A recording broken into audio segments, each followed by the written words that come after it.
এই লোকটার হাতে থাকে মাত্র কয়েক সেকেন্ড, আর সেই কয়েক সেকেন্ডের মধ্যেই তাকে গলন্ত লাভাকে রূপান্তরিত করতে হয় এমন এক শিল্পকর্মে যার দাম হতে পারে কয়েকশো ডলার।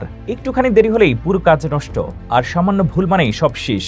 কাজটি যতটা অবিশ্বাস্য মনে হয়, বাস্তবে এটি তার চেয়েও বেশি কঠিন এবং বিপজ্জনক। কারণ যে পদার্থটি নিয়ে কাজ করা হচ্ছে তার তাপমাত্রা এতটাই বেশি যে তার কাছে দাঁড়িয়ে থাকাটা একটি বড় ঝুঁকি।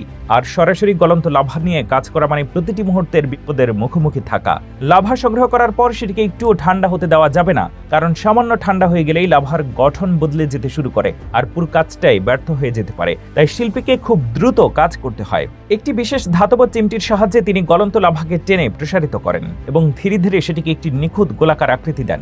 এই কাজের সময় হাতের সামান্য কাঁপুনিও চলবে না, একটি মাত্র ভুলেই নষ্ট হয়ে যেতে পারে বহু পরিশ্রম। তবে সবচেয়ে বিপজ্জনক ধাপটি আসে এরপরে। কাঙ্ক্ষিত আকৃতি তৈরি হয়ে গেলে তিনি গলন্ত লাভার উপরে জোরে চাপ দেন যাতে ভিতরের অংশ ঠিকভাবে গড়ে ওঠে। তারপর সেই টকটকে লাল আগুনের মতো জ্বলতে থাকা লাভাকে সরাসরি ঠান্ডা পানির মধ্যে ডুবিয়ে দেওয়া হয়। ঠিক সেই মুহূর্তেই শোনা যায় তীব্র শব্দ। মুহূর্তের মধ্যে চারদিকে ছড়িয়ে পড়ে বাষ্প, যেন আগুন আর পানির এক অসাধারণ মিলন ঘটছে।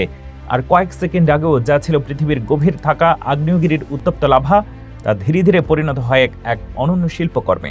সত্যি প্রকৃতির সবচেয়ে ভয়ঙ্কর উপাদানগুলোর একটিকে মানুষের দক্ষ হাত কিভাবে সৌন্দর্যের প্রতীকে রূপ দিতে পারে, এই দৃশ্য তারই এক বিস্ময়কর উদাহরণ।